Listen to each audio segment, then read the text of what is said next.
ज्योति, मैंने तुझसे कितनी बार कहा है कि चाहे घर के अंदर रहे या बाहर, पूरी बॉडी पर मेकअप करके रहा कर। जल्दी से पूरी बॉडी पर मेकअप कर ले, हमें बाजार जाना है।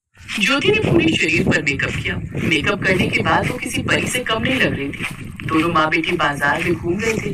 तभी एक लड़के की नजर ज्योति पर गई, जो कि अपनी कार के अंदर बैठा था।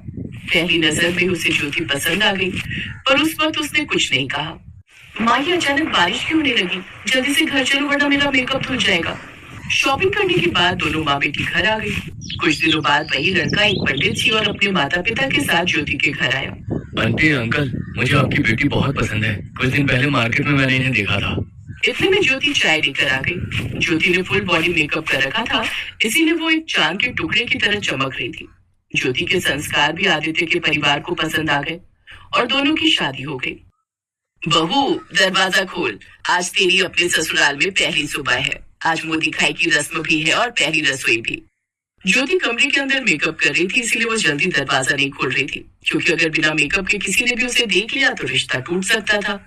हाँ माँ जी, बस 2 मिनट में आई, कपड़े बदल रही हूँ। पूरे बदन पर मेकअप करने के बाद ज्योति बाहर आई। सभी को चाय नाश्ता दिया। सभी को चाय नाश्ता और खाना बहुत ज्यादा स्वादिष्ट लगा। और शाम को जब मुंह दिखाई की रस्म हुई, तब सभी लोगों ने उसे बहुत महंगे महंगे गिफ्ट दिए, क्योंकि वो हद से खुली हीरे जैसी पाई है।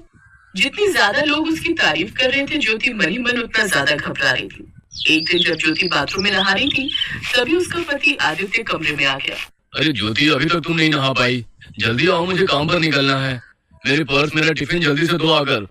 लगता है आज मैं पकड़ी जाऊंगी। मैं आदित्य से ये भी नहीं कह सकती कि टिफिन खुद तैयार कर लीजिए या माँ जी से बोल दीजिए। भगवान मुझे शक्ति देना, बाहर जो भी होने वाला है मैं उसे संभाल सकूं। अब ज्योति बाथरूम में तो मेकअप कर नहीं सकती थी, इसलिए उसे बाथरूम के बाहर आना ही पड़ा। जैसे ही वो बाहर आई, आदित्य उसे देखकर हैरान हो गया, क्योंकि वो बिल्कुल काली लग रही थी। सारे घर वाले वहां पर आ गए। मैं तुम लोगों के खिलाफ मानहानि का केस दर्ज कर दूंगी। तुमने और तुम्हारे पूरे परिवार ने हमारे साथ धोखा किया है। माँ जी, इसमें मेरे परिवार की कोई गलती नहीं है। ज्योति, मैंने तुम्हें कितना दिल से कहा था, कम से कम एक बार बता तो देती। ये धोखा मैं बर्दाश्त नहीं कर सकता। आज ही हम दोनों का तलाक हो जाएगा। मैं अभी वकील साहब को फोन करता हूँ। नहीं, ऐसा मत कीजिए, ऐसा मत कीजिए, प्लीज मत कीजिए ऐसा। ज्योति ये सब नींद में बड़बड़ा रही थी। तभी आदित्य की नींद खुल गई और उसने कहा, ज्योति क्या हुआ? कोई बुरा सपना देखा क्या? ज्योति की नींद खुली तो उसने देखा कि ये सब वो सपना देख रही थी, लेकिन ये सपना उसकी जिंदगी में काल बनकर आया। वो बहुत घबरा गई और अगली सुबह उसने अपनी माँ को फोन कर दिया। माँ, कुछ कीजिए, मैं 24 घंटे मेकअप में नहीं रह सकती। मान लीजिए कभी धोखे से मैं बिना मेकअप के रही और किसी की नजर मुझ पर पड़ गई, तब तो सब बर्बाद हो जाएगा। मैं अब आदित्य को धोखा नहीं दे सकती माँ। मैंने तेरे ऊपर लाखों प्रोडक्ट इस्तेमाल करके देख लिए, पर कोई फर्क नहीं पड़ा। अब तुझे पूरी जिंदगी मेहनत करनी पड़ेगी और 24 घंटे मेकअप में ही रहना पड़ेगा, और कोई ऑप्शन नहीं है। पूरी जिंदगी मेकअप के साथ ये नहीं हो सकता माँ। इससे पहले कि आदित्य के परिवार को मेरे बारे में सब कुछ पता चले, मैं जहर खाकर मर जाऊंगी। करना कोई बड़ी समस्या नहीं है। वैद्य जी ने उन्हें कुछ आयुर्वेदिक जड़ी बूटियों और कुछ नीम की पत्तियां भी दी।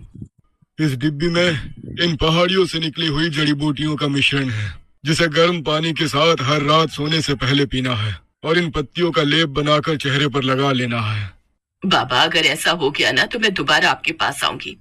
चलते हैं बाबा, प्रणाम। खुश रहो बेटा। खैर, अगले दिन ही वो लोग अपने घर आ गए। उसी दिन से महिमा ने अपनी बेटी का